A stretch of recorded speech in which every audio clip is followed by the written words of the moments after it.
Bom dia, graça e paz. Ontem eu ouvi uma palavra do pastor Ildomar. Não, é do pastor Ildomar.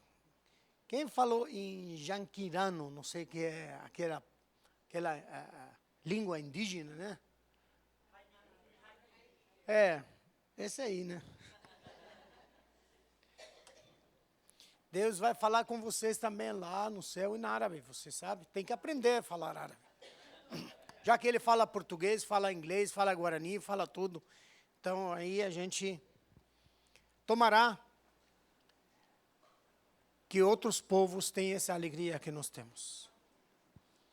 Tomará que outros povos sentem a presença de Deus no coração deles. Esse é o nosso desejo, para que a gente sempre louvar a Deus. Uma grande alegria estar com vocês nesta manhã. Hoje vai ser um pouco diferente. Você é liberado a tirar fotos, o que você quiser para mim.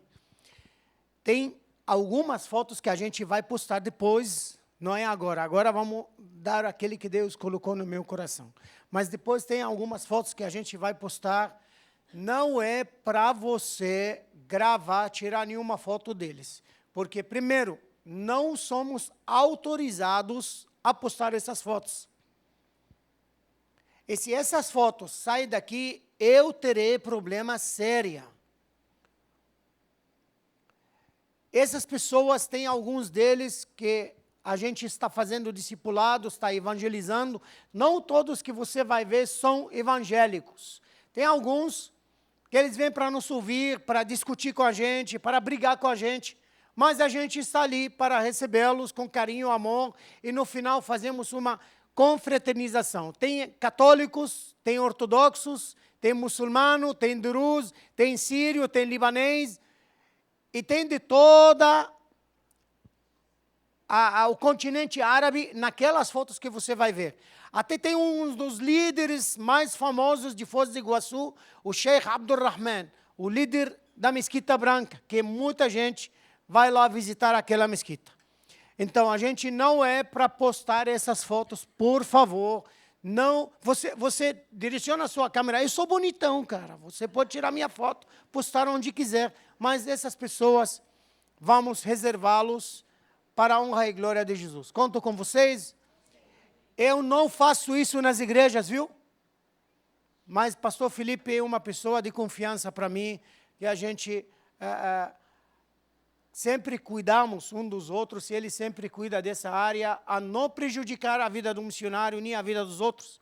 Então, é bom você ter sempre uma pessoa que você confia nele e desabafar e mostrar aquele que Deus colocou no vosso coração. Amém? Vamos começar com o versículo da palavra do Senhor, que está em Jeremias, capítulo 15, versículo 16. Eu não venho pregar um sermão agora, eu vou contar aquele que Deus fez na minha vida. Aquele que Deus fez a transformação comigo. Aquele que Deus faz sempre, faz a transformação através da palavra. E eu não venho agora para mostrar que eu sou poderoso. Eu quero que você foca no poder de Deus na vida de todos nós. Mas uma coisa eu vou te dizer. Nunca desperdice e nunca sente vergonha do seu testemunho. Ah, mas o testemunho do irmão foi maior, tal, é. O meu testemunho foi maior, daquela vida antiga que eu fiz. Você nasceu dentro de uma igreja, sim. Você nasceu na casa de um pastor, sim. Você foi alcançado, batizado dentro de uma igreja, você nunca teve vida fora, sim. Mas o poder que Deus te alcançou é a mesma poder que Ele me alcançou. Porque Deus sempre faz coisa grande. Não tive um poder apesar, acima daquele que Ele te alcançou. É a mesma. Porque Deus sempre faz coisa grande. A minha vida antiga era uma coisa da sua, diferente da sua, mas o poder de Deus, do alcance para evangelizar-nos, foi a mesma. Então não é, a minha vida é... Não. Não sente vergonha, você tem que contar seu testemunho, porque o testemunho não é seu. Nunca foi seu. É sempre de Deus que te transformou. quando eu recebi a tua palavra, eu as comi. E a tua palavra se tornou para mim uma grande alegria e prazer no meu coração, porque fui chamado pelo teu nome, Senhor Todo-Poderoso. Obrigado, Senhor, pela tua santa e eficaz palavra. Fale conosco, Senhor, através do teu povo, através do teu servo, através da boca do teu servo. Usa-lo poderosamente para que teu povo sentir a tua força no coração deles. Abre os entendimentos deles e usa-nos, Senhor, para a tua honra e para a tua glória. Nós oremos no nome poderoso de Jesus. Amém. Eu não quero contar a história de Jeremias. Muita gente chama ele de profeta chorão. Mas Jeremias, nessa situação, ele estava com um problema sério. Ele não estava comendo churrasco. Ele não estava numa festa. Ele não estava num casamento. Ele estava dentro de um poço de lama. Ele estava no escuro. Ele estava abandonado. Ele estava agitado. Ele estava abatido. Humanamente falando, Jeremias tinha todo o direito a dizer: ó Senhor, eu te estou servindo, eu te estou obedecendo, não é para passar isso. Me tira desse lugar. E falando do poço de lama que estava Jeremias, não é um poço de água. Quando você está no poço de água, você pode até mover direita e caminhar dentro da água. Mas na lama você fica preso, não consegue nem mexer, nem respirar. No escuro, sozinho, abandonado. E por quê? Porque disse a verdade. Acima de tudo isso, Jeremias lançou aquele versículo sensacional. Quando eu recebi a tua palavra, quando você me deu essa ordem, eu as comi, eu obedeci.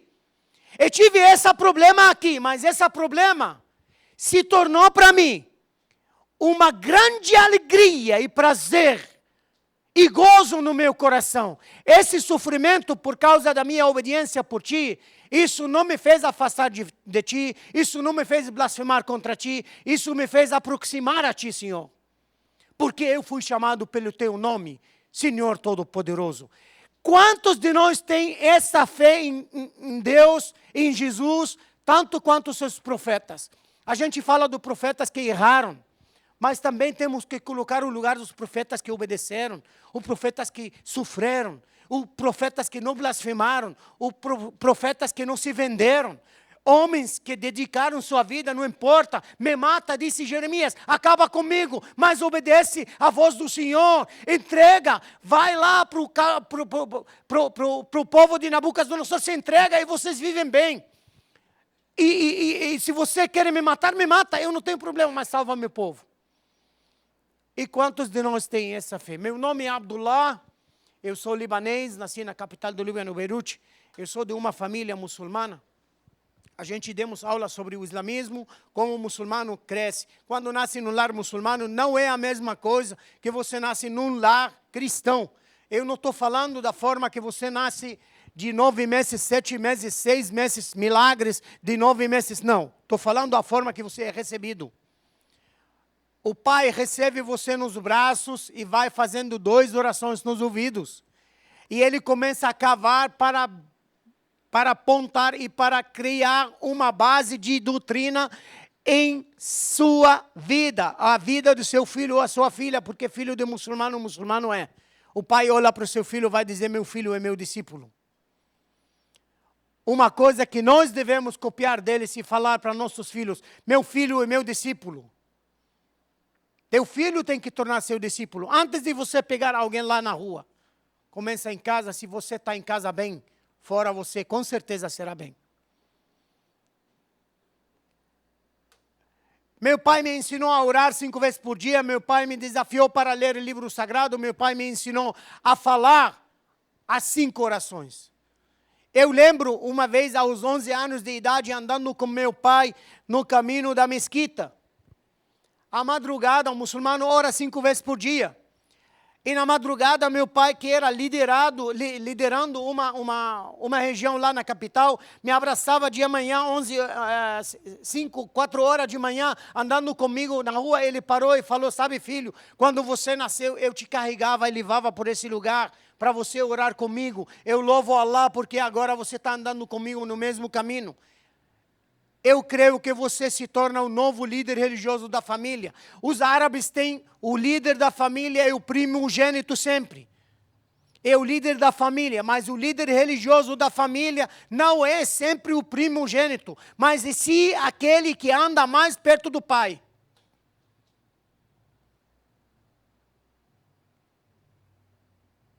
Falando de oração. Outro dia eu estava vendo um vídeo que me arrebentou.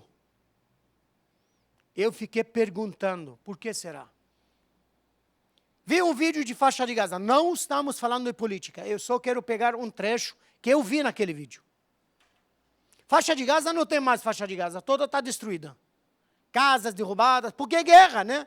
Guerra não vai ter tem churrasco de homens, mulheres assadas. E aí você vê.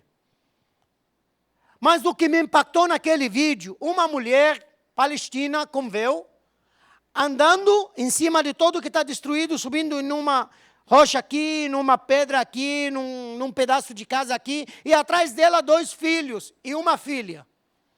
E ela chegou, levantou uma madeira assim, depois levantou uma coisa aqui, e a casa dela está tudo no chão. E ela puxou um tapete, fez assim no tapete, saía aquela poeira. Eu estou olhando, focando, o que está fazendo essa senhora? Está procurando o quê? Eu pensei que ela estava buscando algo para roubar, ou para comer, ou encontrar uma coisa roubada naquele lugar, ou uma ouro, ou uma coisa ali.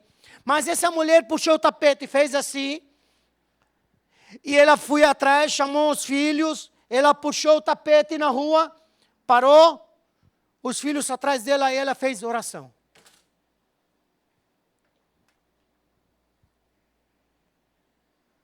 Fez oração agradecendo a Allah por essa destruição.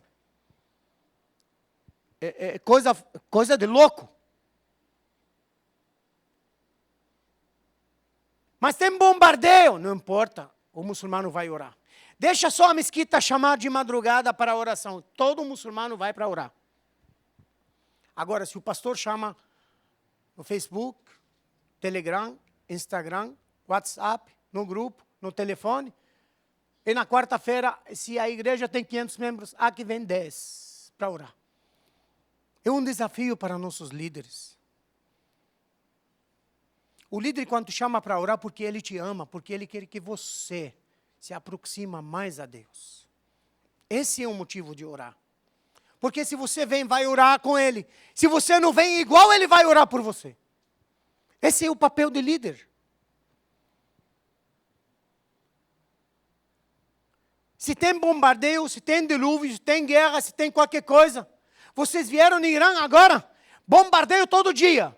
E o povo fica atrás do líder orando nas ruas do Irã. E povo não tem um Deus poderoso, tal quanto o nosso. E ele é assim.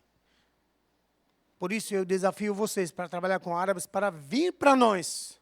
E quando se convertem, com nossa igreja vai ficar mais forte. Porque terá líderes que não terão medo de orar em qualquer situação.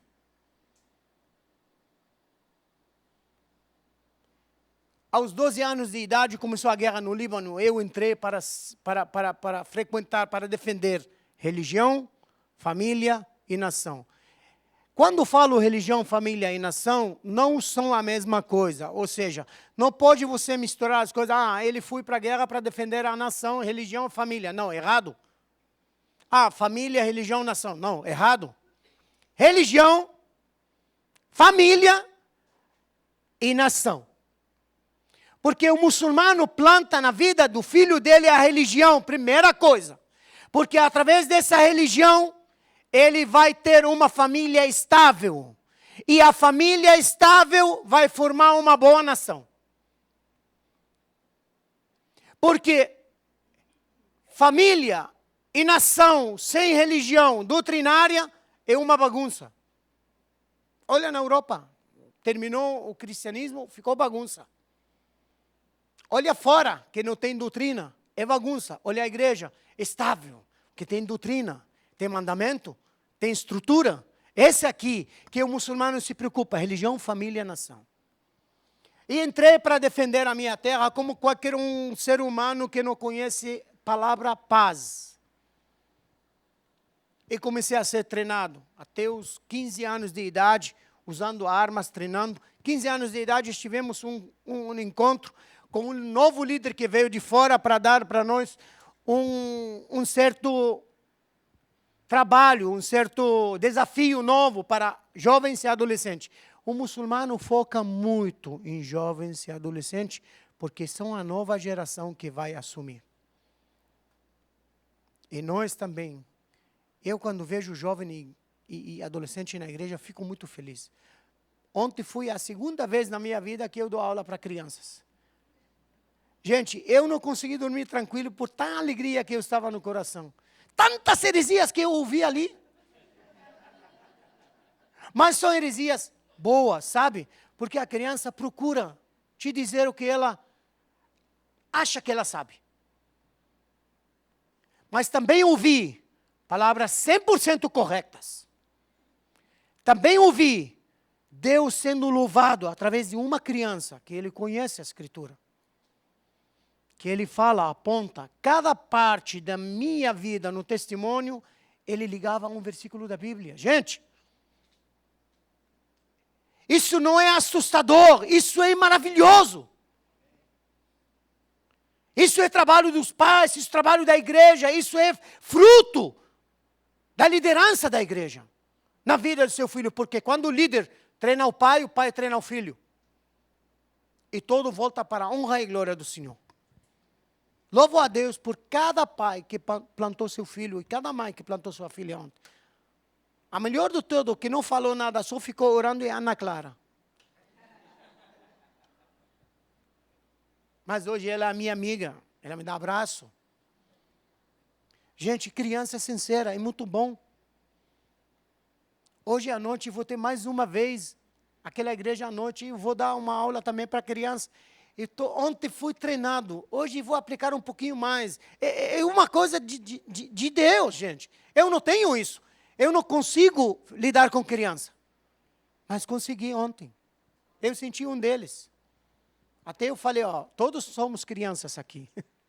Aproveito esse tempo, né? Isso é coisa de Deus, gente.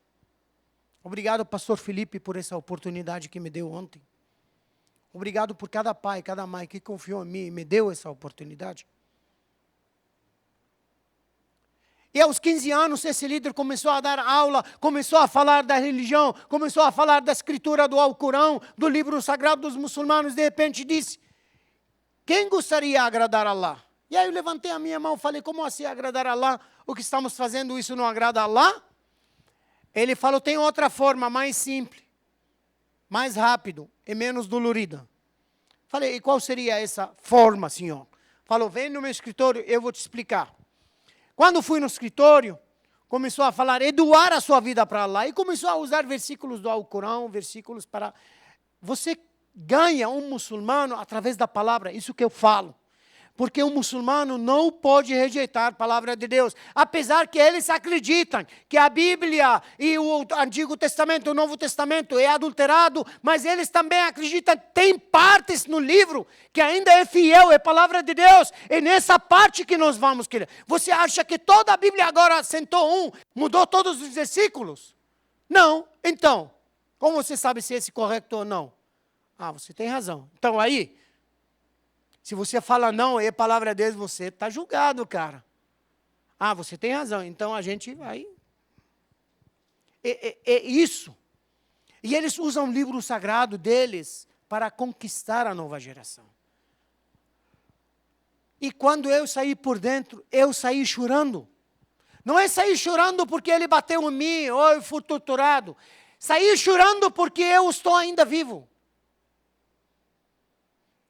É uma coisa, gente, que não dá para explicar com palavras. você fica autodominado. Você fica preso. E você sente inútil. Você sente mal, porque você não fez aquele que Deus pediu para você.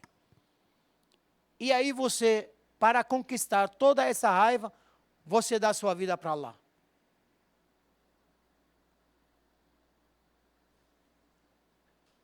O que eu tinha sentido ali,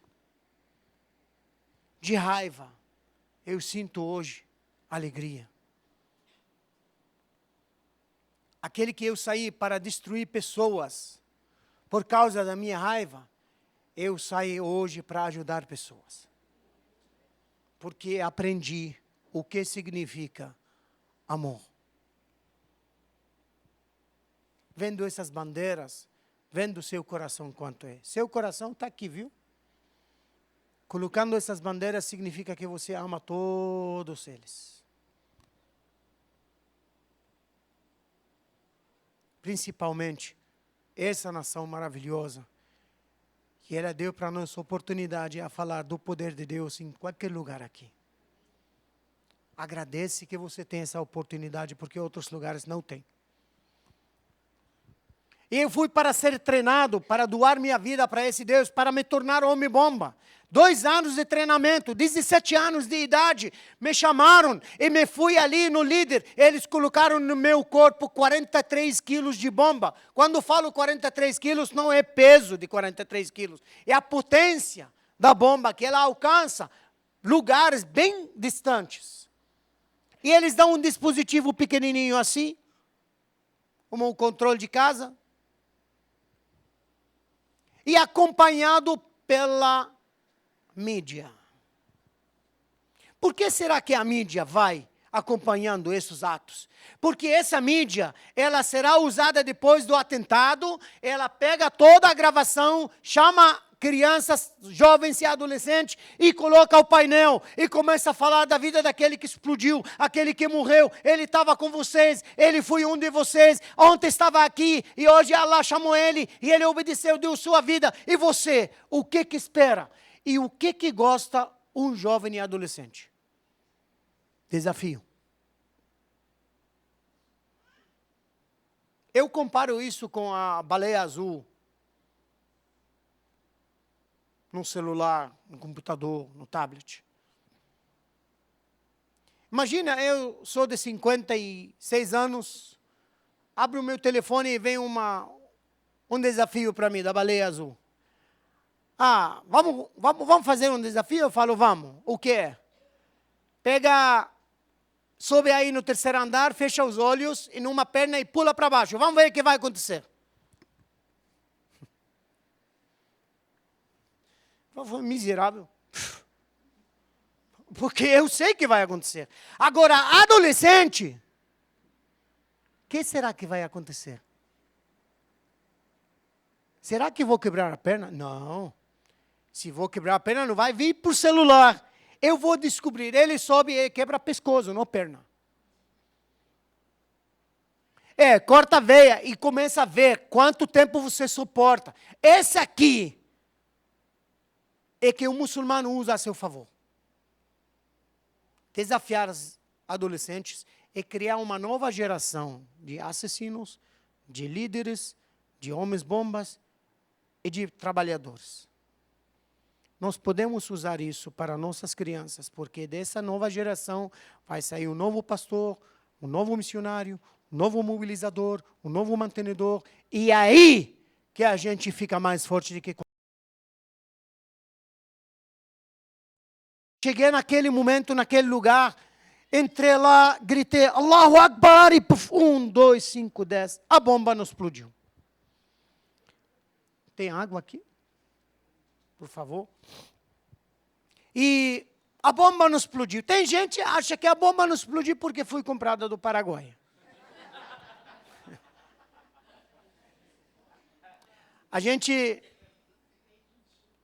Eu estive uma vez fazendo o discipulado com o pastor Russo Shed por um tempo. Sabe, quando fui perseguido e fugi de Foz, era uma fuga de aprendiz. Eu passei com líderes sensacionais fazendo discipulado.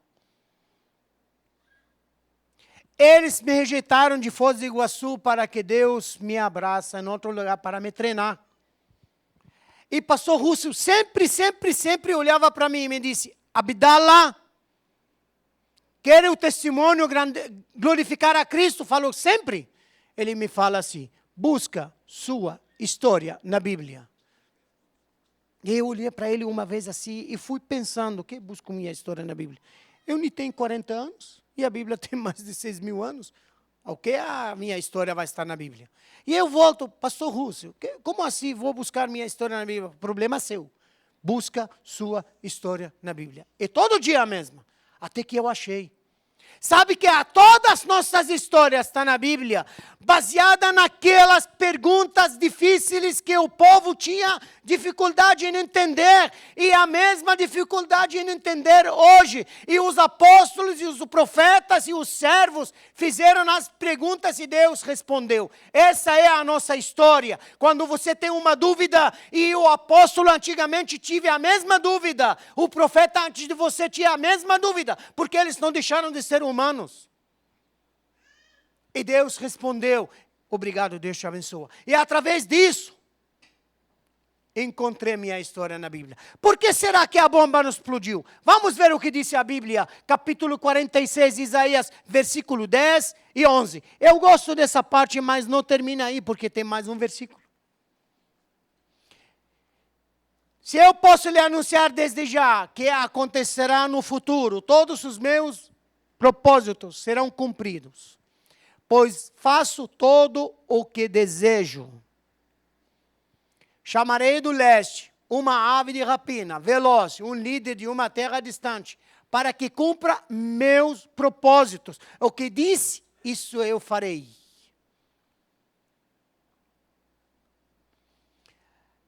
Do Oriente convoco uma ave de rapina, de uma terra bem distante, um homem para cumprir meu propósito. O que eu disse, isso farei acontecer. O que eu planejei, isso eu farei. Ou seja, quando Deus tem propósito na vida de alguém, esse alguém vai ficar firme, forte, vivo, saudável, até que o Senhor completa seu propósito.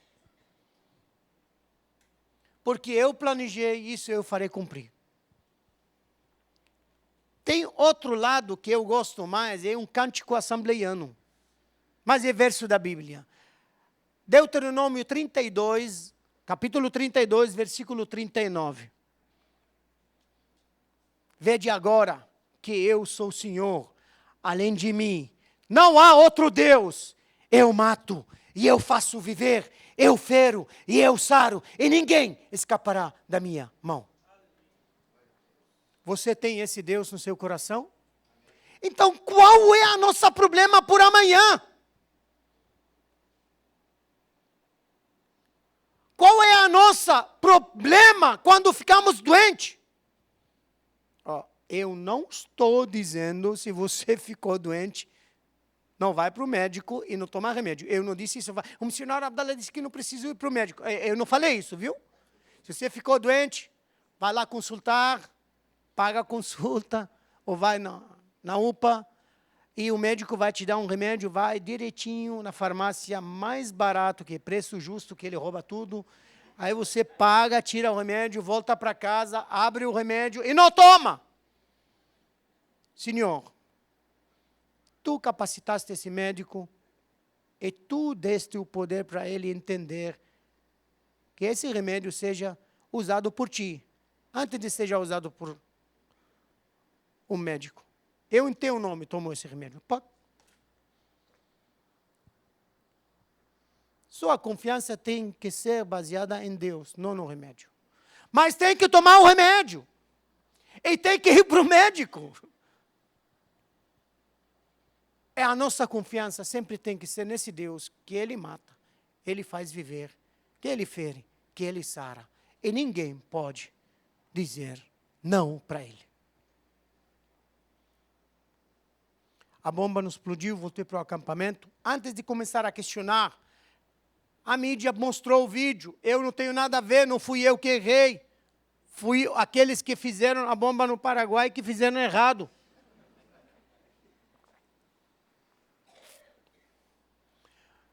Me deram um novo trabalho, comecei a treinar jovens e adolescentes, começou a guerra civil no Líbano. Eu não me encaixei com essa guerra. Primeiro, sim, quando era muçulmano contra cristão, a gente conquistou umas terras contra cristãos e a gente era um pouco cruel. Religião, né? E não me gusta falar disso porque isso me machuca, sabe? Mas tudo que passo hoje, falo, da mesma moeda estou pagando, viu? Isso não é vingança de Deus. Isso é tratamento e treinamento para ajustar a mágoa que estava aqui. Eu não tomo nenhum problema da minha vida, a não ser tratamento de Deus na minha vida. Tem que entender dessa forma, porque se entendo de outra forma, vou blasfemar. Eu não sou desse tipo que vou blasfemar. Porque eu sei de onde Ele me tirou. Às vezes, eu tenho vergonha a pedir uma coisa a Deus. E aí uma pessoa me diz, você está louco, Deus é bondoso. Sim, mas tantas coisas que eu recebi, me senti vergonha a pedir para Ele a mais alguma coisa. Ele me deu tudo o que eu preciso e muito mais além. O que vou pedir para Ele? Tenho vergonha de te pedir, Senhor. Eu não vou pedir. Ele sabe o que é. Quando você chega nesse nível, a sentir vergonha de pedir a Deus, é porque você está satisfeito com Deus. É aí porque você entendeu que Deus não deixou faltar nada para você. Porque Deus é bom o tempo todo. O tempo todo, Deus é bom. E quando a guerra civil começou a se multiplicar entre muçulmano contra muçulmano, cristão contra cristão, e ficou aquela bagunça, eu saí do Líbano, fugi do Líbano e fui para a Colômbia. Em Colômbia não fui diferente, eu trabalhei com as Farc. Trabalhei com as Farc por 9 anos. Um bando muito feio, um tempo muito complicado, e aí eu comecei a consumir vários tipos de drogas, especialmente que fiquei viciado em crack. Você que é jovem, você que é adolescente, não precisa passar pelo que eu passei para você saber. Eu tive oportunidade a sair, talvez você não terá. Cuidado. Deus dá muitas oportunidades, sim. Mas uma dessas oportunidades chamava última. Eu não sei quando vai ser. Talvez hoje é a última oportunidade sua. Você está longe de Deus? Vem. Você está fraco com Deus? Volta. Você está afastado de Deus? Aproxima. Talvez hoje é a última oportunidade. E quem está longe de Deus e não aproveita essa oportunidade, e essa oportunidade foi a última, e você perece, perdeu. E perdeu feio. Porque não há como voltar para recuperar. Para mim, todas essas oportunidades são última. Não vou testar a outra porque fui a última. Se for a última, eu perdo. Eu não quero perder. Porque já fui lavado pelo sangue de Cristo. E já para mim é suficiente. E mais do que suficiente. Comecei a ser viciado em crack. Quando liderava a cidade do Cartucho, lá em Colômbia, a liderança percebeu que eu sou viciado, e um líder de tráfico que ele é viciado em crack, isso não pode. Na lei das Farc e das lideranças desse tipo, não pode você liderar e você é viciado nesse tipo de droga, porque corre risco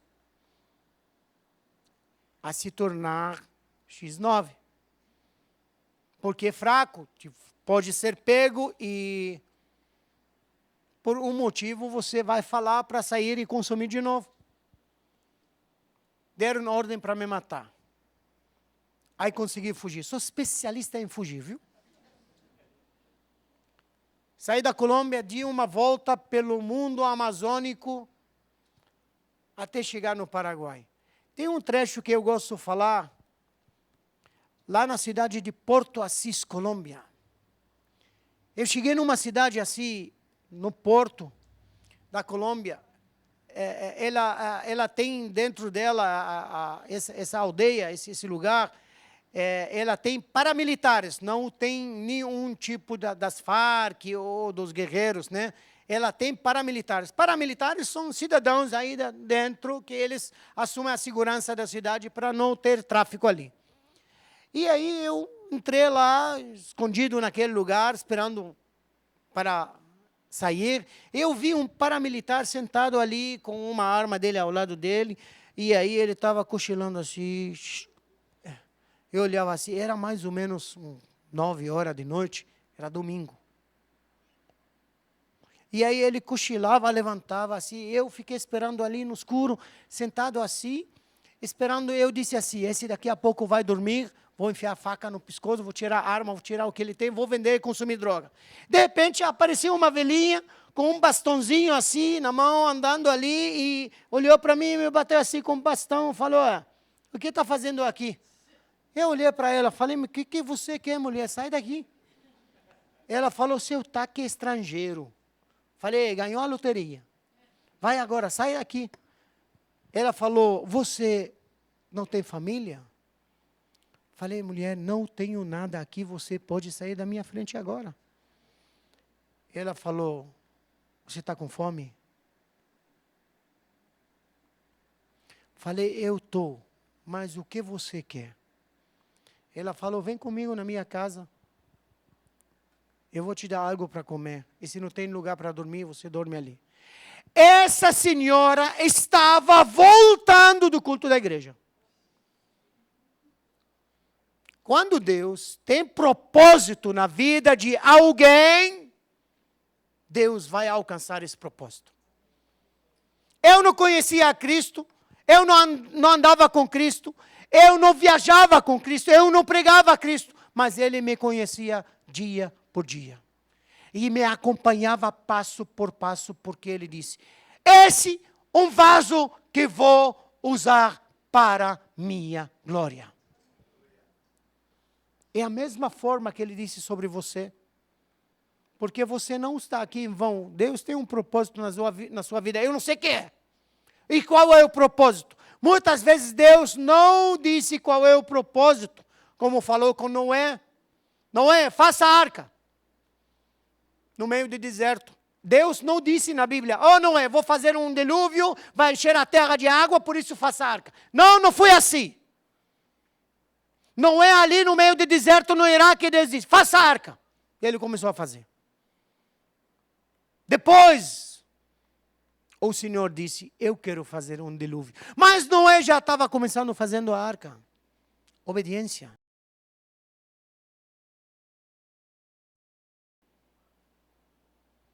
Deus não presta relatório para ninguém. A gente que vai prestar relatório para Ele. O propósito, às vezes, a gente já como crente, já passamos por isso, a gente faz uma coisa e dá certo tal, e aí você, puxa vida, esse era o propósito de Deus. Você descobriu, mas depois de que você foi feito, né? Deus não precisa falar para você. Se você descobre, amém. Se Ele te fala, amém. Se Ele não te fala, também, amém. Faça a vontade dEle, deixa Ele trabalhar na sua vida. É assim que somos. Essa mulher me tirou naquele buraco, cuidou de mim 3 meses na casa dela. Ela vendia, nós chamamos aqui tapioca. Ali em Colômbia chamava ele beijum. Beijum, né? E ali ela vendia com queijo, com tal. E aí ela ia sair de manhã e eu sentava aí. Ela tinha uma mesa assim de madeira, pequena como essa aqui. Umas caixinhas daquele que carrega legumes, né? E aí ela colocou em cima um pano em cima, um pouco de farinha ali. E aí prepara o beijum, né? E aí eu vendia, roubava o dinheiro, consumia a droga. E ela via, você vendeu? Não. Cadê então? Passou um caminhão e voou tudo. Ela me olha assim, aqui na cidade caminhão?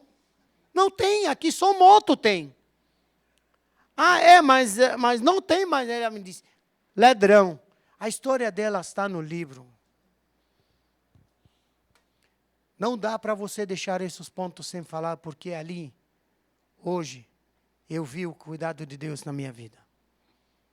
Mesmo que eu não era convertido. Mas são passos, são pontos, são detalhes que Deus faz você entender que Ele estava no seu lado, mesmo que você estava longe dEle. São impressionantes, essas coisas me fazem aproximar mais a Deus e louvando o seu nome, porque eu estava longe, mas Ele estava perto. Eu não conhecia, mas Ele me conhecia. Porque fui chamado pelo teu nome, Senhor Todo-Poderoso. Jeremias entendeu que o chamado dele não foi por homem, foi por Deus. E você aqui, nenhum homem te chamou, Deus que te chamou. Você tem que ser ligado nisso. E se Deus te chamou, é para você fazer uma coisa.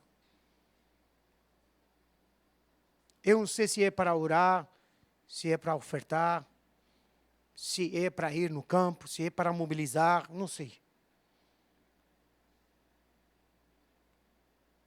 Mas para ajudar teu povo, teus filhos e teus líderes, para que a igreja cresça.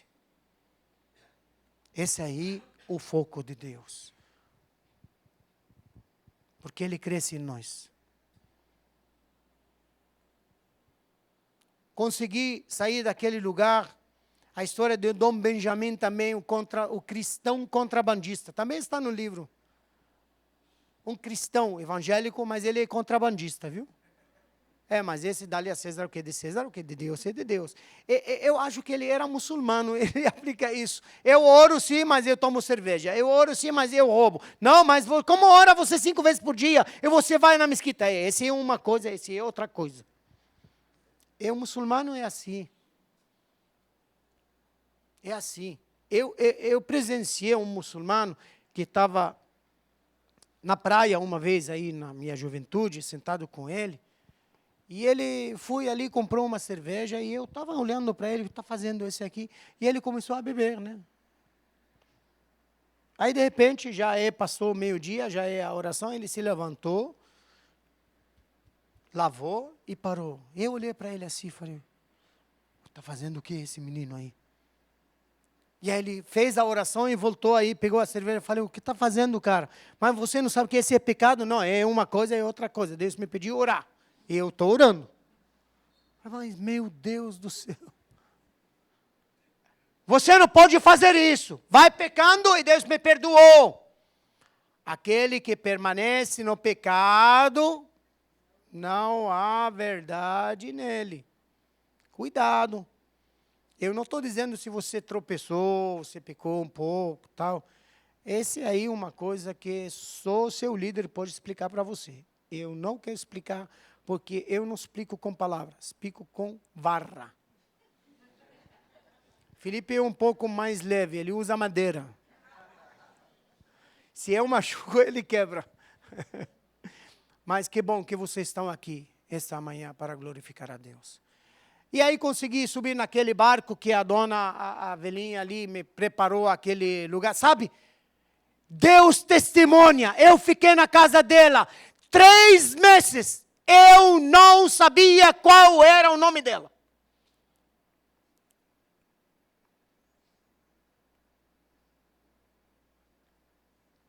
O dono de barco se chama Dom Benjamin.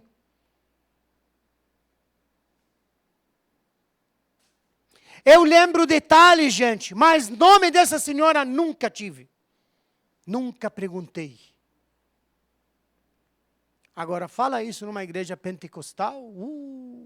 Esse era Deus. Mandou um anjo. Talvez, não sei. Não sei, eu não sei. Mas sempre as suas palavras foram direcionadas para glorificar a Cristo. Cheguei no Paraguai, 1 ano e 9 meses de viagem, sem documento, sem passaporte, sem dinheiro, sem nada. Aí cheguei no Paraguai, meu Deus, esse é inteligente. Não, Deus tem um propósito. Cheguei no Paraguai, fui, primeira coisa, numa favela chama San Rafael. Já na entrada do Paraguai, à direita, você vai na favela mais perigosa da cidade. Aí cheguei, desci no bico, cheguei numa cancha de futebol muito grande. Olhei atrás da cancha e tem um mato bem fechado. Aí caminhei naquele mato uns 10 minutos, cheguei no Rio Paraná. Aí, beira do rio, olhei para o outro lado, aí depois do rio tem uma favela ao outro lado. No Brasil, se chama Jupira. Jardim Jupira é esse lado e a favela San Rafael é desse lado, só o rio no meio. E aí, nesse meio do rio, tem uma ilha bem pequena. Aí no meio, se você passa pela Ponte da Amizade, tem uma ilha no meio do Brasil e Paraguai. Essa ilha era a minha casa. Onde eu morava lá 100 dias sem tomar banho. Imagina aquele negócio. Gente, nem o bicho conseguia me morder, por tanta sujeira que estava em cima do pele. A pernilongo não conseguia chegar, né, por 100 dias, né? Porque eu fiz um roubo muito grande na Ponte da Amizade e fiquei naquele lugar só consumindo droga.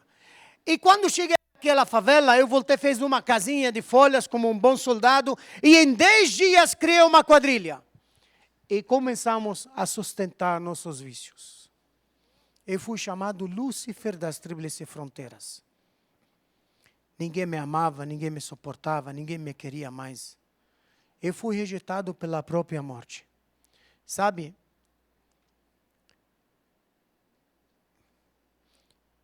Os muçulmanos me chamam de Lázaro. Sabe que eu fiquei 3 dias no IML? Quem quer saber essa história? Levanta a mão. Compra o livro.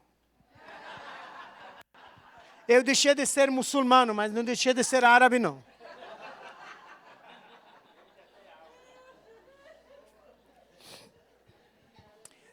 Mas porque eu amo a dona Zélia e a pastor Felipe e amei vocês, vou contar. Mas você vai comprar, ó. Tem ali um pouquinho de livros. Eu não estou pedindo oferta. A gente não é que estamos precisando, graças a Deus. Vocês estão ofertando para a junta e a gente está bem mantido. Se um missionário da junta disse que estou com dificuldade, fala para ele mentiroso.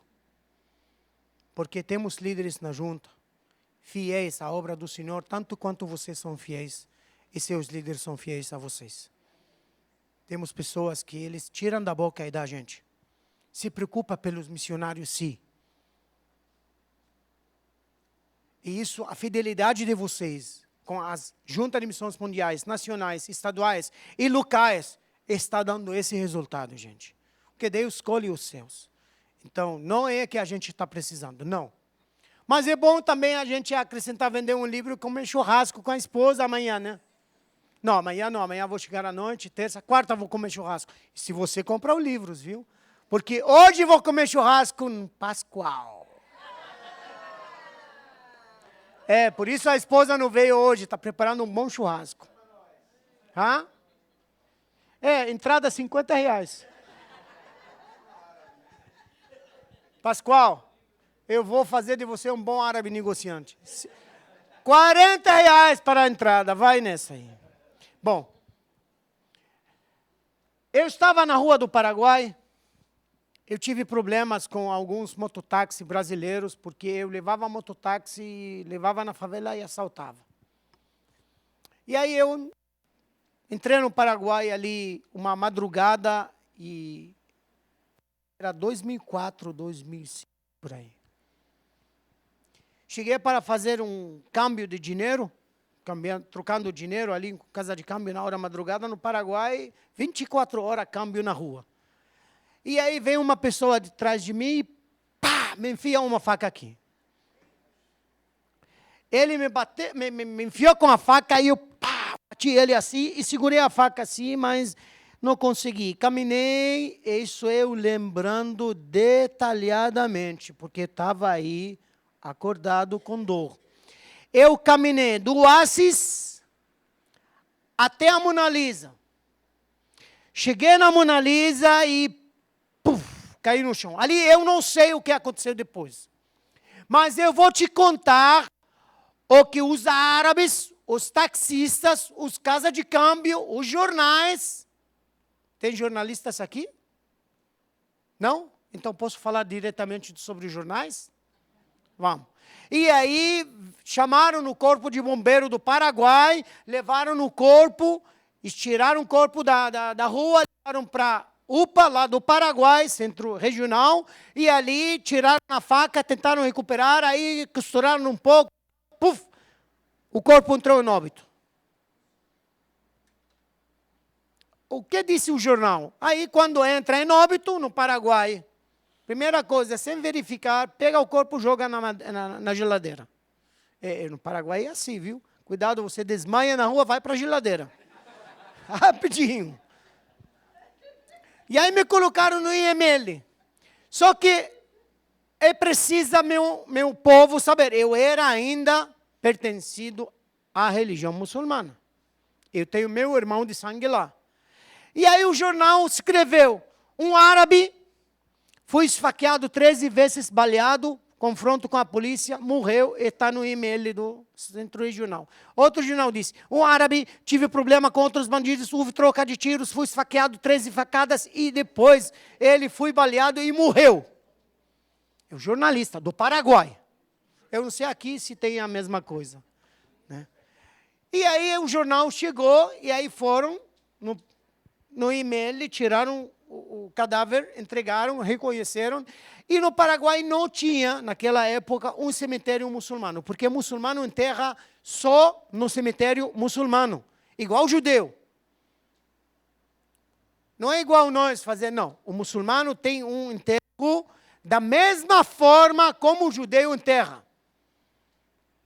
Sem caixão, sem nada, cadáver no chão, para que aplicar aquele versículo. De povo você foi feito e a povo você voltará. Levaram um corpo na mesquita, cruzaram na aduana. Agora, cruzar a aduana do Paraguai para o Brasil com um cadáver, Brasil tem lei. Passaram aí, como morreu, tal, escreveram tudo e entramos lá dentro, na mesquita a xiita ali no Husseini, Avenida José de Brito, aí lavaram no corpo, tal, aí fizeram a oração, me levaram para o cemitério muçulmano. Lá no cemitério houve isso o que eles dizem, eu não sei o que aconteceu, porque aquele momento que eu caí na Mona Lisa, eu não lembro mais nada. Eles disseram que ficou 3 dias no IML. Eu não sei se são 3 dias, 3 horas, 3 minutos, 3 segundos, 3 anos. Eu não sei. E não me pergunta se eu vi uma coisa. Você viu Jesus? Você falou com Jesus? Mas não é possível, você morreu. Uma vez eu fui pregando numa igreja, não quero falar de dominação. E aí o pastor disse, não, você viu alguém? Falei, meu amigo, eu não vi. Falei, não, mas você viu Jesus? Falei, não, amigo, eu não vi. Se eu vi, eu ia te falar. Falei, não, mas não é possível. 3 dias. Falei, tudo bem. Eu vi. E aí ele fez assim. Você viu? Falei, vi. Viu quem? Falei, vi Jesus. E ele falou, e o que ele te falou? Falei, vem. Ele me falou que só os batistas vão para o céu. Falou, não, isso não é possível. Falei, ou eu vi, ele me disse isso, ou eu não vi. O que você disse? Não, ficamos com essa, você não viu nada, tá tudo bem, cara. Ué.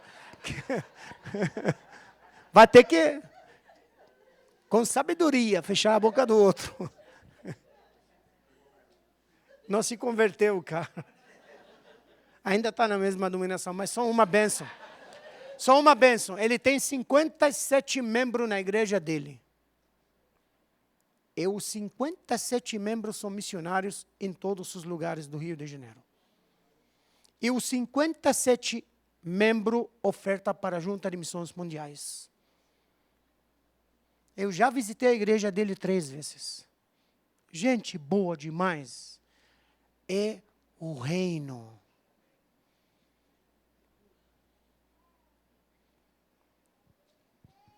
E, naquele momento, como os árabes, eles abrem um buraco, e naquele buraco eles colocam placas de cimento desse tamanho aí para fechar o buraco depois de colocar o cadáver, e eles não colocam um caixão. Eles envolvem o cadáver com um lenço, O lençol, assim, depois eles abrem a parte da cabeça, a parte das pernas, para que os bichos entrem tranquilo, né?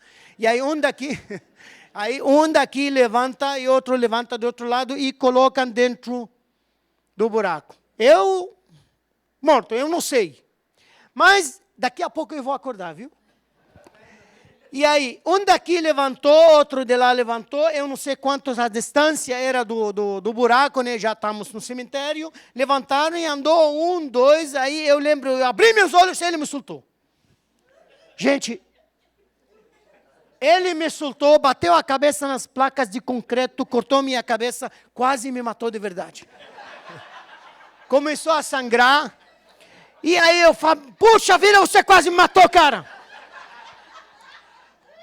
E aí, quando eu fiz assim na cabeça, eu vi só pessoa correndo para ali, para lá.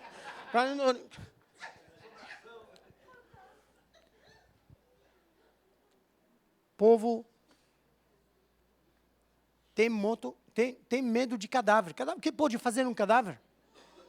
Ah, eu não vou dormir no cemitério. Ai, ruim. Ruim por quê? Estão mortos. É mais tranquilo do que você dorme em frente de um bar, né? Sossegado, porque ali o nosso lugar, no final, todo mundo vai passar por aí. Mas a gente vai levantar no dia de juízo final. Porque a morte não tem poder mais contra a gente. E eu vi toda a pessoa correndo, meu irmão está lá armando, e ele falou, vamos para casa, eu sabia que a mala erva nunca morre. Vamos. E aí fui para a casa dele, troquei roupa, eu não tinha roupa, tinha lenço, né? E aí fui para a casa dele, coloquei roupa e voltei para a favela de novo. Eu fumei droga, consumi droga 1 semana de graça. Paraguai tem muito catolicismo, né? E a notícia que o árabe morreu, espalhou. E quando tocava aí na casa do traficante, abre, quem é o árabe? Árabe morreu. Não, o árabe, ele olhava, o espírito do árabe, o que você quer? Toma aí. Eu consumia de graça ali por um bom tempo, né? E eu cheguei a um momento a entender que nem a morte gostava de mim. Ninguém me amava, ninguém me suportava, ninguém me queria. E volto ao pastor Russell Shedd dizendo para mim, busca a sua história na Bíblia. E quando eu entendi por que a morte não quer me levar, eu descobri, capítulo 9, Apocalipse, versículo 6, disse, naqueles dias os homens buscarão a morte, mas não acharão. Desejarão morrer, mas a morte fugirá deles. Você já leu essa história? Que bom que nós não vamos passar por isso mais. Isso é o dia de juízo final, porque nós não vamos estar ali. Nós vamos estar olhando disso. Porque o Senhor vai secar nossas lágrimas com as mãos e vai dizer para cada um de nós, senta ali, agora aí comigo. Todo o que nos machucou, todo o que nos magoou, todo o que fez mal para a gente, será cobrado naquele dia. Porque eu e você fomos lavados pelo sangue do Cordeiro. Andando na rua do Paraguai uma sexta-feira, triste, pensando, não há motivo para sobreviver mais. Ninguém me amava, ninguém me suportava, ninguém me queria. Eu não podia nem fazer nada. O que me vê indo, e ele está vindo, ele me vê, ele foge. Ninguém queria me encontrar. E à meia-noite, na estrada do Paraguai, fiquei de joelho no meio da estrada. Tirei a arma, tirei as drogas, porque eu cheguei num momento dizendo, se eu atiro na minha boca, não ia morrer. E talvez passa um caminhão aqui e acaba com minha raça. E não passou nada, gente. Coloquei as drogas, as armas no chão, comecei a chorar como nunca chorei na minha vida. Eu levantei as minhas mãos para cima e eu falei, eu não sei quem está lá em cima, mas eu sei que tem um Deus que criou esse corpo. Eu sei que você está ouvindo, não vira a costa nem fecha o ouvido, responda a minha oração só uma vez. Eu não fui criado para viver desse jeito. Por favor, se tem jeito, me tira desse buraco. E se não tem jeito, me deixa morrer. Eu não sei se você é Alá, Eu não sei se você é Buda, eu não sei se você é Maria, eu não sei se você é Jesus, eu não sei. Mas uma coisa eu sei, eu prometo, o dia que você aparecer para mim, eu te seguirei. Recolhi as minhas coisas, sequei as minhas lágrimas e voltei para a favela de novo. Fui no sábado, domingo, segunda, terça, quarta. 5 dias depois, Allah não apareceu, Buda não chegou, Maria está no seu lugar lá no céu. Isso a gente não pode negar, porque ela é uma mulher bem obediente, tem seu lar específico para ela lá. Mas ela não responde orações, gente. A pessoa morreu, não responde oração. Quem responde oração só é aquele que morreu, mas ao terceiro dia se ressuscitou. Esse sim responde.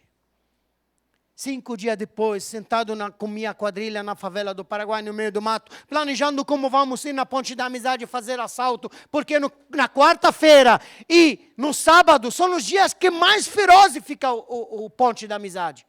De repente eu vi um carro brasileiro entrar no meio do mato. Uma pessoa que eu nunca tinha visto na minha vida, eu não conhecia ele.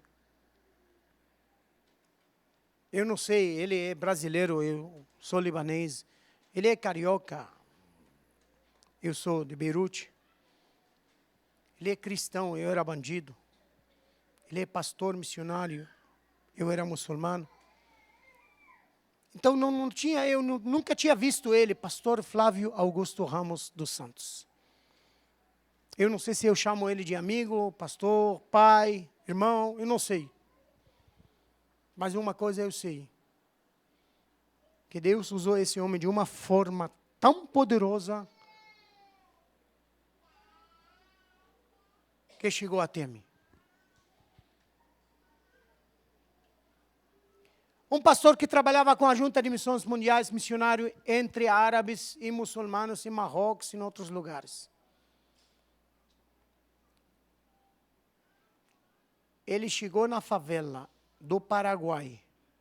Ele cruzou a fronteira, desceu na favela e foi no meio do mato. Esse aí, só Jesus pode fazer essa obra. Porque um ser humano normal não vai fazer isso. E eu vi o placa brasileira, eu falei, puxa vida, falei para o quadrilha, calma todo mundo aí. Falei, o que aconteceu, chefe? Falei, Allah mandou um presente.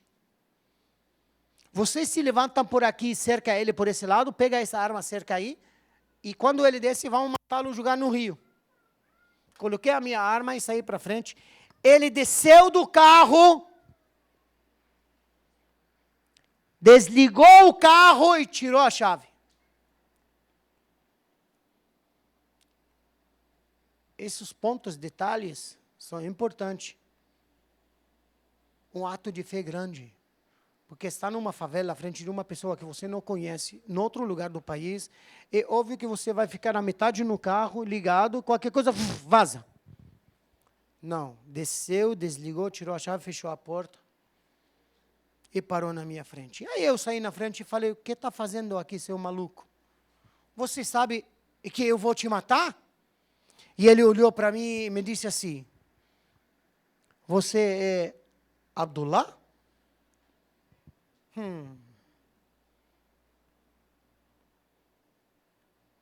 Como ele me conhece? Essa pergunta você tem que chamá-lo para cá, para vir pregar, para contar a versão dele. E é uma bênção, viu? E eu olhei para ele e falei, e quem deseja saber? E ele deu um passo para frente e estendeu a mão assim. Falei, esse não está bem na cabeça. Aí falei, vou segurar a mão, puxar a arma e atirar. Quando cheguei ali, segurei a mão dele. Antes de puxar minha arma, ele olhou para mim e me disse, Jesus te ama. Empurrei ele para trás, falei, mentiroso, a mim ninguém me ama, eu vou te matar agora. E antes de tocar minha arma, levantar, o soberano Deus me fez lembrar da minha oração. Medicalmente, ou seja, fisicamente e normalmente, eu não tinha condição em lembrar a minha oração 5 dias atrás. Porque 5 dias sem dormir, consumindo droga, bebendo bebida alcoólica sem fechar os olhos, nenhuma condição, nenhum médico vai te dizer que tem possibilidade de lembrar. Mas o que está em cima limpa tudo e faz você lembrar. Não porque ele faz isso por mim só. Não, ele vai cuidar daquele que disse para ele: ainda que tu passa pela sombra da morte, não teme, porque eu estarei contigo. Quando Deus me fez lembrar da minha oração, eu fiz assim. E esse Jesus tira de droga, meu amigo? Ele olhou para mim e disse: sim, com certeza. Chamei a quadrilha, entreguei as armas, entreguei as drogas e falei para ele: vamos ver o que faz esse Jesus. Me levou em Foz do Iguaçu, num centro de recuperação. Se chama Cordial, cai na Porto Belo. E lá, logo na entrada, me deu esse livro. E me disse: leia esse livro. Esse aqui. Eu só troquei a capa várias vezes. Eu peguei esse livro e comecei a olhar assim. Falei: o que é isso, cara? Eu preciso do livro dos muçulmanos. Ele falou: sim, primeiro leia esse aqui, depois eu vou te trazer outro ali. Ele abriu o primeiro livro de Samuel, me mostrou a guerra entre Saul e os amalequitas, a ordem para matar velho, grande, pequeno, tal, a espada. Sabe que os árabes gostam de sangue, né? E aí eu falei: mas que legal, cara, que isso? Ele falou: tem muitas histórias igual, mas começa no início, para você entender várias histórias. E eu comecei a ler esse livro, até hoje eu não parei. Hoje comecei em Gênesis, pela 70 vez. Como disse? Setidésima, assim? Sétimodésima? Septuadésima. 70 vezes. Vou me ficar aí 1 hora para aprender, depois escrevo ali e vou aprender. Então, não consegui parar mais. Porque eu aprendi na Bíblia, olhando a história de Josué, para entrar em Jericó. Porque eu busquei a minha história na Bíblia. O povo de Israel, para entrar em Jericó, precisava fazer uma coisa importante: derrubar aquela muralha. Porque sem derrubar aquela muralha, não tem acesso à cidade, certo?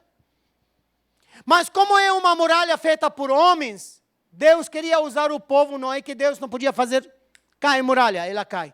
Deus queria usar o povo, e aí eles ficaram uma vez por dia, e no 7º dia, 7 vezes, para derrubar a muralha. E eu pensei assim: como eu sou disponível uma cidade para o inimigo atacar, por que eu não crio uma muralha da palavra na minha vida, que o homem e o inimigo e o bicho feio não conseguem derrubar?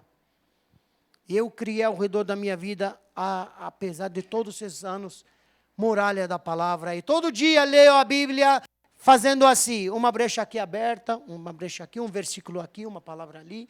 E aí, está funcionando comigo. São 16 anos sem nenhuma recaída, para a honra e glória de Deus, porque esse livro, e esse Deus, e esse Jesus que é aqui, que deu o Espírito Santo, me deu a muralha correta. Quando você conhece um pouquinho mais da Bíblia, você dá menos trabalho ao seu líder, você deu menos trabalho à sua esposa, você deu menos trabalho ao seu pai, você deu menos trabalho ao seu marido, você dá menos trabalho à sociedade. Porque esse aqui vai começar a moldar você. Eu era um homem que podia ser irritado em qualquer coisa. Para me irritar hoje, só você tem que me dar muito café. E quando Deus tocou meu coração, eu tinha 2 problemas: religião e família. Mas eu tenho experiência em oração. Eu comecei a chorar, comecei a olhar e coloquei o livro sagrado dos muçulmanos nesse lado e coloquei a Bíblia aí, cruzei as mãos, olhei para cima, falei: e agora? Esse conheço há 40 anos, e esse fala sobre esse. Esse comecei a conhecer, mas esse não fala nada desse. Mas esse conhece esse, mas esse... Não conhece esse, mas esse fala tudo que está aqui. E o que está aqui. Mas esse que eu conheço, não conhece esse aí. Por pouco não virei louco. Você acha que 40 anos de islamismo, de treinamento, de ensinamento, foi um vaso para quebrar por outro lado e já terminou? Não. Eu fui para oração. E o poderoso Deus me respondeu naquela noite, buscando minha história na Bíblia, que está o versículo no livro branco. Lucas, capítulo 24, versículo 45. Eu buscava qual livro vou seguir. E o Senhor Deus me disse, então, Abdullah, eu abri teu entendimento para compreender as Escrituras. A Bíblia me evangelizou.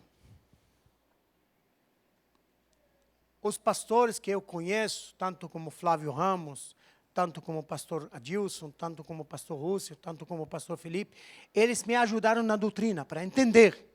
Mas a Bíblia, a palavra que me evangelizou, a mensagem que faz a transformação, não é o homem. Esse líder aqui está disposto para ensinar você como tem que compreender a Bíblia, porque senão você cai num buraco naqueles heresias que você está ouvindo. Porque ler a Bíblia não é assim, eu li e entendi, não. Tem líderes que Deus capacitou para te explicar, para não cair nos buracos. E em qualquer hora, eu estou dando trabalho para Felipe. Qualquer hora, liga para ele, madrugada, eu não entendi esse versículo, ele tem que explicar. Ou marcar contigo um dia. Esse é o trabalho dele. Eu não sei quantos de vocês assistem EBD. Tem muita gente que não vai para o EBD, só vai para o culto. EBD, onde seu filho aprende a ler e escrever? Em casa ou na escola? Na escola. E como se chama EBD? Escola Bíblica Dominical. Aqui você aprende a doutrina. O sermão à noite, o testemunho à noite é uma coisa, a EBD é outra coisa. Para entender, tem que frequentar a EBD tanto quanto o culto. EBD é extremamente importante na vida dos crentes.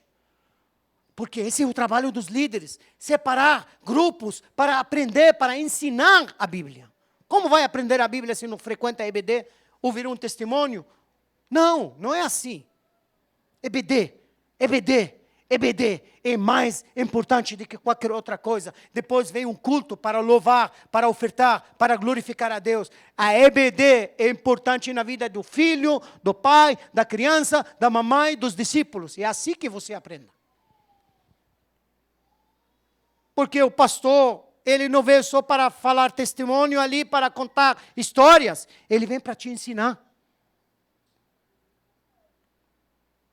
E assim você aprenda mais.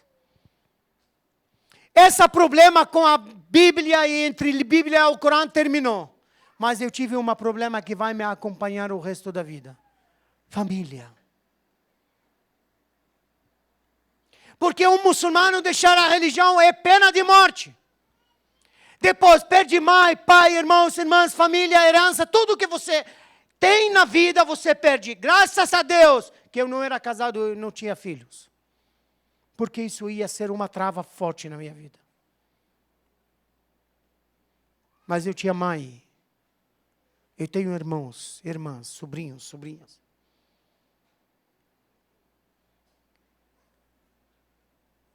E eu fui para oração de novo. Senhor, essa é uma brecha muito forte, Pai.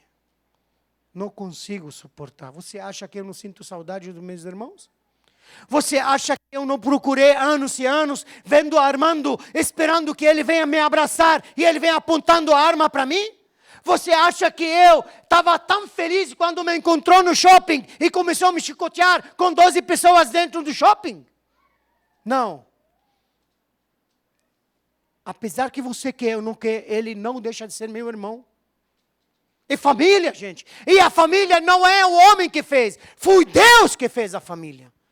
Riqueza não vai por céu, carro não vai por céu, fazenda não vai por céu, Prédio não vai por céu, esposa vai por céu, filho vai por céu, filha vai por céu, sogra vai por céu. Famílias vão por céu, pessoas. E essa família era uma trava na minha vida.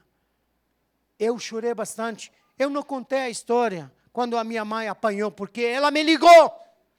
E fui pega conversando comigo no Natal. No Natal, gente, no Natal. E me mandaram foto como fui espancada. Uma mulher de 84 anos. Humanamente falando, eu queria pegar meu passaporte brasileiro, voltar para o Líbano, metralhar todo o que se chama família. Mas eu repito, Deus colocou na minha frente líderes fortes, que me seguraram, que me deram conselho. Quando tive esse problema, eu só mandei para meu chefe, pastor João Marcos, e de repente, recebi mensagem de todos os batistas do Brasil. Palavras de consolo, palavras de oração. Gente, nós somos um corpo. Os batistas da convenção são gente... Nos problemas você encontra eles. Encontra sim. Eu não estou falando de pessoas, de pastor, ou você concorda ou não concorda. Eu conto a minha experiência. Pessoas que eu conheço e não conheço, me ligaram, me mandaram mensagem de consolo. E fui que me tranquilizei. Esse manda versículo, esse manda passagem, esse manda um consolo. Gente, e na mesma noite, fui na casa do pastor Flávio Machado e participei no Natal.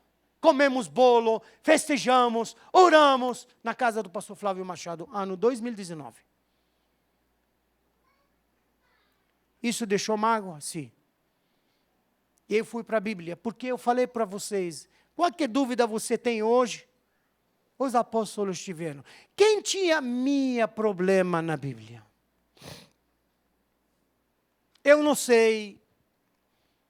Isso não é doutrina, vai dizer que o missionário disse, né? Pedro. Apóstolo Pedro tinha a mesma problema minha. Eu não sei, a Bíblia disse que Pedro era casado, porque quem tem sogra já é casado, né? Se Jesus curou a sogra do Pedro, é porque ele tem casado. Porque não pode ter sogra sem mulher, né?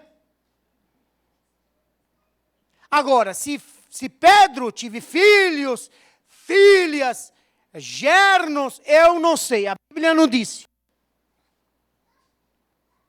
Mas esposa sim tinha. Sogra sim tinha. Pai sim tinha. Porque ele nasceu de pai e mãe, né? Irmãos, eu não sei. Mas a pergunta de Pedro me fez pensar. Quando Jesus respondeu, capítulo 18, Lucas, versículo 18, 19 e 30. E disse-lhe Abdullah, eu pego esse, porque a minha dúvida era a mesma dúvida de Pedro. Ele queria saber o que está acontecendo. E disse-lhe Pedro, 18, versículo 28, 29 e 30. Pedro lhe disse, nós deixamos tudo o que tínhamos para seguir-te. O que disse para ele Jesus? Em verdade vos digo, Pedro, que ninguém tinha deixado casa, mulher, irmãos, pai ou filhos, por causa do reino de Deus. Olha as promessas que são maravilhosas. Deixará de receber na presente era agora. Muitas vezes mais, foca nessa palavra, muitas vezes mais, e na era futura a vida eterna. Deixa esse versículo aqui. Na era futura a vida eterna, e se vamos chegar lá. Eu quero a primeira, na presente era muitas vezes mais. É uma promessa atual, porque é na presente. E Jesus disse que se você deixa mãe, pai, irmãos, filhos, filhas, por causa do reino de Deus, ou por causa de mim, você receberá na presente muitas vezes mais. Eu deixei uma mãe, um pai, irmãos, irmãs, primos, primas, família, vamos dizer, 500 pessoas. Eu abandonei esses 500 por causa do reino de Deus. Aí Jesus me disse, eu darei muitas vezes mais. Então, se são 500, deve ser 5 mil, 10 mil. A matemática de Cristo é dele, não é, eu não sei. Não vou discutir com ele. Mas aí ele me deu uma esposa e um filho.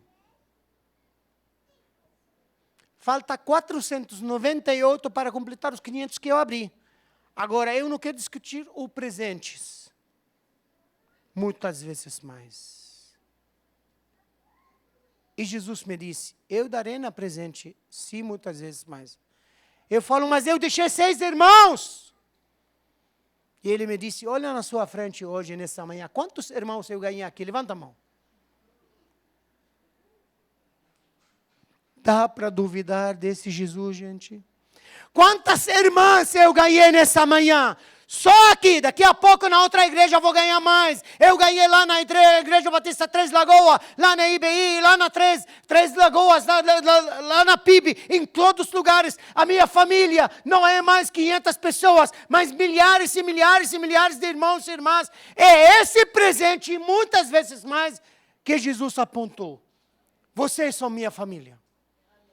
Que o mundo roubou de mim, 500, Jesus deu para mim. Muitas mais. Eu estou esperando, sabe o que, para fechar? A China se converter.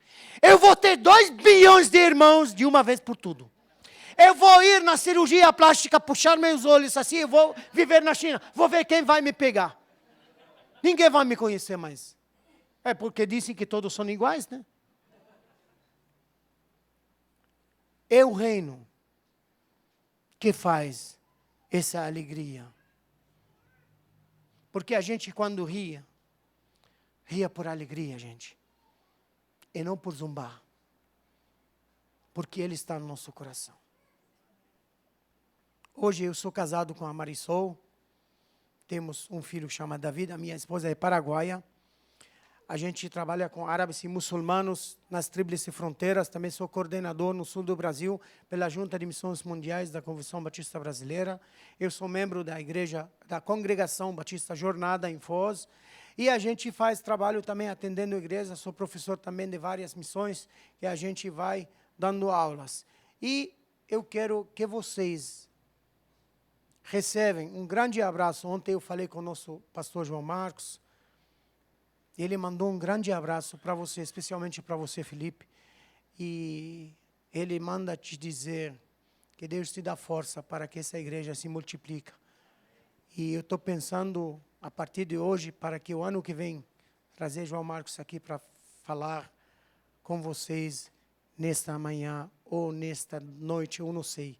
Mas vamos ver a agenda, como vai ser, e a gente vai glorificar a Deus. Estamos aqui para ajudar vocês. Apoie seu líder, a esposa dele. Vocês são famílias, ficam juntos. Gosta ou não gosta do pastor, vem ouvir a palavra do Senhor. Vem pela palavra e não pela pessoa. Pastor Felipe, por favor. Tem uns livros aqui, tem alguns livros. Se você quer R$60 cada um, tem um escravo de Deus e tem outro, porque eu não sou mais um muçulmano. Eu não vim pedir oferta, mas eu pedi. Eu troco com você, cada um livro por R$60, viu?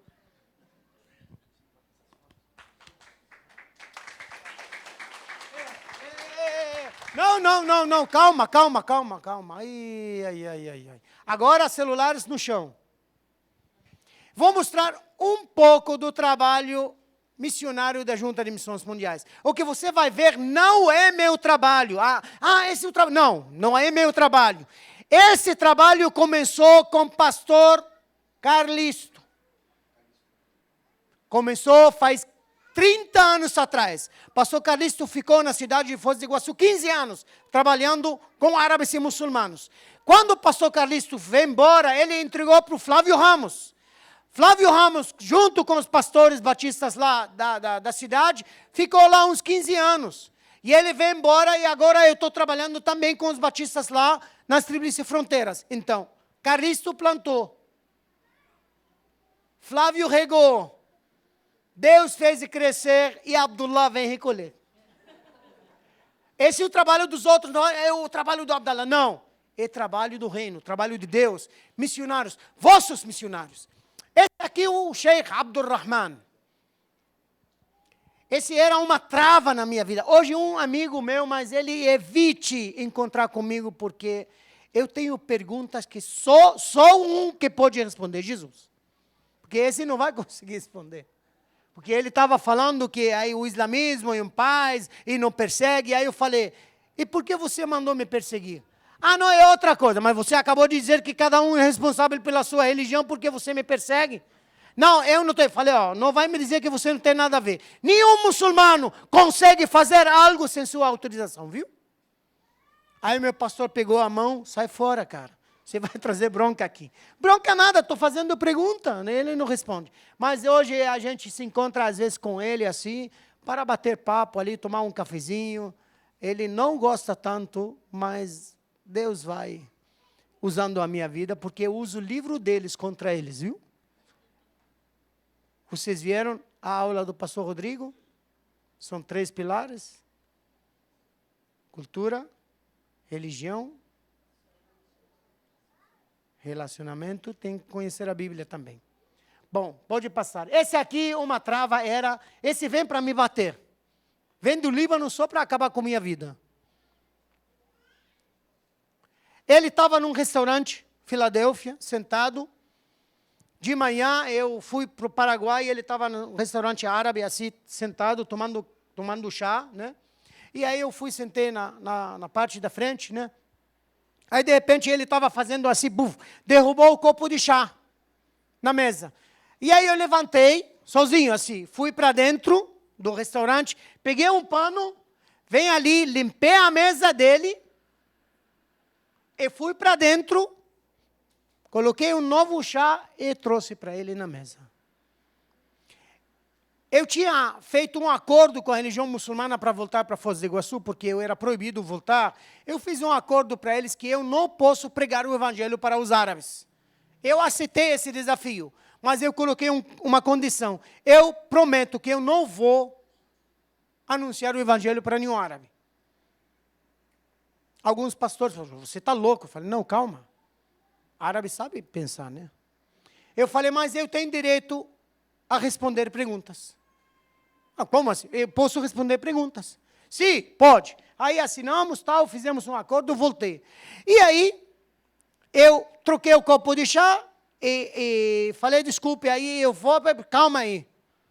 Você trabalha aqui? Falei, não, eu não trabalho aqui, eu sou cliente igual você sentado ali. Falou, então por que você fez isso?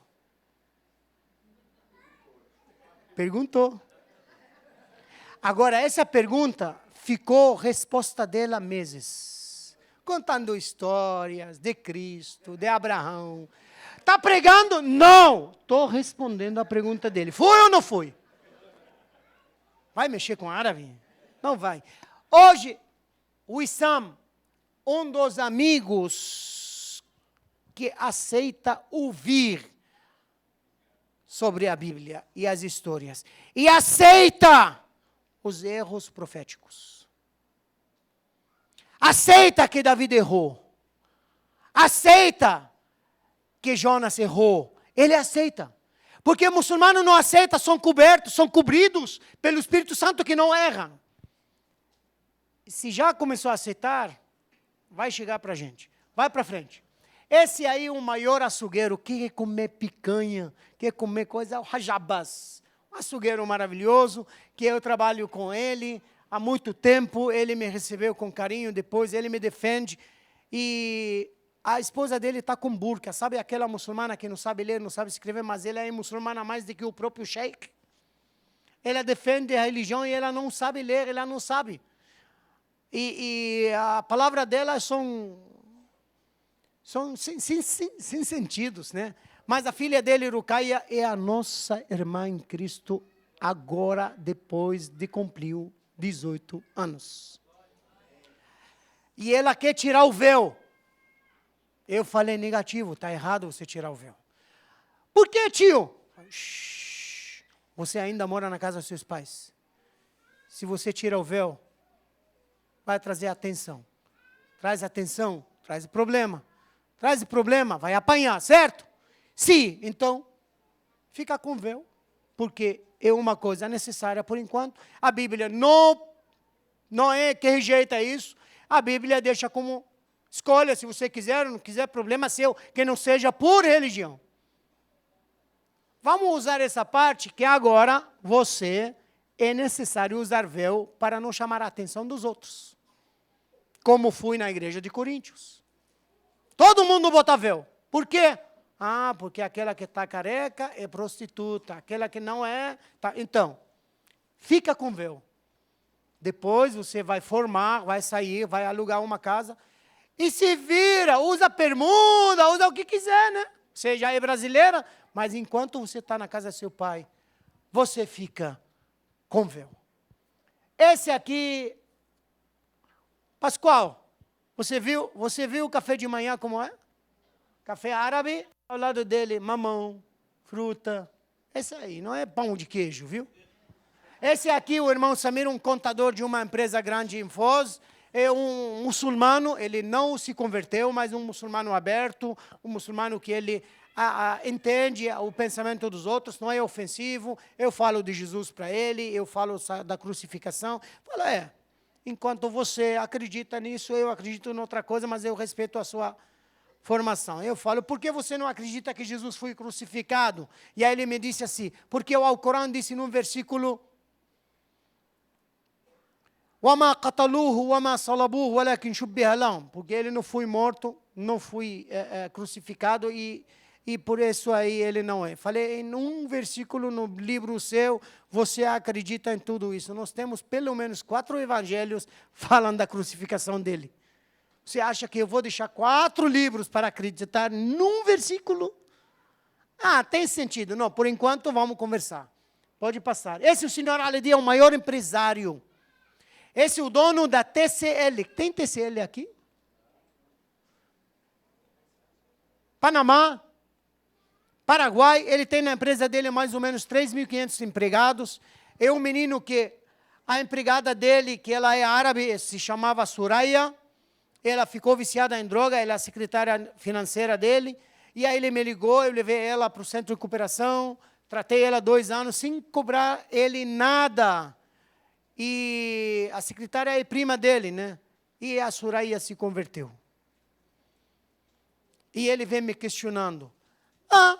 Mas ela deixou o Islã. Falei, calma, deixa eu te perguntar. Muçulmana perdida nas drogas ou cristã limpa a finança? Escolha a sua. Não, mas você quer ela muçulmana perdida nas ruas, problema seu. Não, fica assim, mas fica assim, tá tudo bem. Talvez você um dia fique assim. Vai lá. Essa família, esse aqui, a minha esposa tem ciúme dele, não é da esposa, dele. Porque esse menino, quando veio, falaram sobre mim para ele que eu não roubo, tenho puro coração e eu não sou ladrão. Então, ele queria comprar uma casa, ajudei ele a comprar uma casa. E ele pediu comprar um carro, ele veio para Chevrolet, lá em Foz, comprou um carro. E aqui, quando comprou o carro, eu ganhei a parte R$5.000 do dono da Chevrolet. É uma coisa que ele dá por cliente. Aí eu peguei os 5.000 e falei para ele, esse aqui também é para você, porque o fulano me deu tal. Meu tio me roubou os pratos, R$5.000, você me devolve meu rio. Meu tio, fui comprar pratos para minha casa e ele roubou R$500. Falei, mas eu não sou seu tio, meu amigo. E aí devolvi. Aí ele me deu R$1.000. Mas ele me liga de manhã, de madrugada, quando está doente, fez para ele plano de saúde, fez para ele o CPF, fez para ele, comprei moto para ele, ajudei ele, tudo. Hoje, ele está buscando uma casa, porque quer sair do apartamento para viver. E a esposa dele, Zainab, ela não podia ter filhos, porque não conseguia segurar.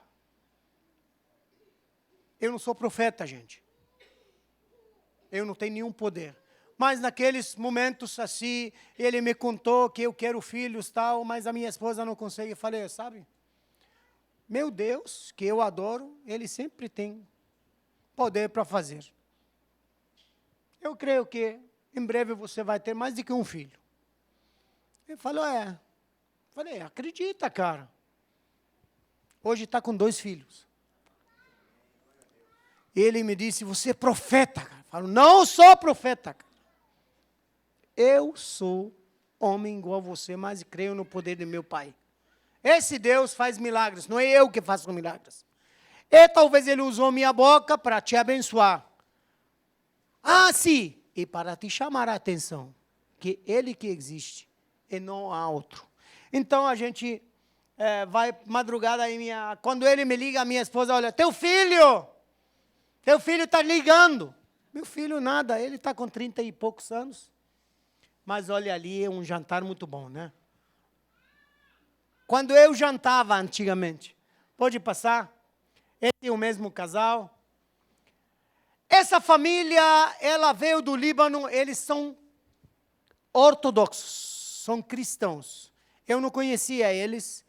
A nossa missionária e nosso missionário no Líbano passou meu contato para eles em 2024, porque estava guerra no Líbano, nos 60 dias, e passaram meu contato, eles me ligaram, e aí eu falei para eles, vem para cá. A esposa dele é brasileira libanesa, Nancy. E ela é muito inteligente, ela nasceu no Brasil, ganhou toda a identidade e foi para o Líbano pequena, 3, 4 anos. Mas os filhos dela, os 4 filhos, cada um nasceu no Líbano, ela pegava o filho e o certidão de nascimento ia para a embaixada do Brasil, cadastrava o filho. Todos têm documento brasileiro, passaporte brasileiro, porque eu fiz tudo para eles. Eles vieram do Líbano, recebi eles na minha casa. 1, 2, 3, 4, 5, 6 pessoas. Vieram na minha casa com 16 malas. E quem buscou eles no aeroporto? Passou Flávio Machado com a Kombi. Falei, Abdala. Falei, eu estava de viagem. Falei, vai recebê-los. Falei, Abdala, tem malas mais do que pessoas aqui. Ficaram na minha casa uns 40 dias. Hoje ele trabalha mecânico em Foz. Ela trabalhou em anglo-americano, ela é professora de inglês e francês. Todos os filhos dela cantam louvores ortodoxos. E eu vi eles uma vez na minha casa, sentados à noite. Eu voltei de uma viagem e eles estavam sentados com a porta aberta. E eu vi assim, curiosidade, né? Vi que todos sentados, ajoelhados, um segurando um do outro e orando. Ele, a mulher e os filhos. E o dia seguinte eu perguntei, o que estava fazendo ontem à noite? Falou, a gente ora toda noite. Mas, ora quê? Orando pedindo salvação à noite, porque a gente perde salvação durante o dia, e a gente talvez morre à noite, então onde vamos para o céu. Temos que pedir perdão para que Deus nos abençoe e vamos para o céu. Falei, mas você não crê em Cristo Jesus? Falou, sim, eu creio. Falei, então, você todo dia tem que pedir perdão para ir para o céu? Porque eu peco durante o dia, então perco salvação e à noite recupero. E o dia seguinte eu oro demais. Falei, cara, esse Cristo que você conhece é muito fraco. Como assim, Abdala? Falei, sim, porque o Cristo que eu conheço, ele te salva uma vez por tudo. E comecei todo dia a falar. Ele negou a autoridade da Maria. Mas essa mulher, gente, não aceita você dizer Santa Maria, não. Maria não é uma santa, Maria é mãe de Deus, não é mãe de Jesus, é mãe de Deus, é superada a Deus. Esta mulher tem coração tão duro, mas é bondosa pra caramba. Mas a gente está trabalhando nela. Ele já é nosso. E aquele grande Christian, aquele lá, o segundo desse lado, ele canta louvores, se converteu, é o mais inteligente do Paraná na matemática. Ele ganha viagem pela escola anglo-americana, fazendo curso de graça, levando mamãe e papai, porque você dá para ele 10 números, mas multiplicando, dividindo, divisão, igual, tal, ele, antes de que você colocar na máquina, ele já te dá a resposta. Pode passar? Essa é outra história, eu não sei se o pastor Felipe conhece, Hassan o Marroquinho. Esse aqui veio no Brasil, casado, e tem 2 filhos, uma filha e um filho. E ele é marroquino, era muçulmano. E veio em Foz, conheci o Flávio Machado, pegou amizade com o pastor Flávio Machado, depois pegou amizade com o pastor Flávio Ramos, e ele começou a vender marmitas. Esse nunca pediu nada a ninguém. E 10 anos trabalhando Flávio Machado e Flávio Ramos na vida dele, até que se converteu esse cara. Quando ele se converteu, a esposa dele o abandonou. Foi para o Marrocos. Levou tudo o que ele tem. Não tem mais famílias, não tem mais nada. E um menino pegou um derrame por tristeza e ficou paralítico, de cabeça até perna. Paralítico. Aí vem essa irmã que está ao lado da minha esposa. A minha esposa aqui e esta aqui, irmã de uma igreja. Viúva. Ela pediu o casamento dele.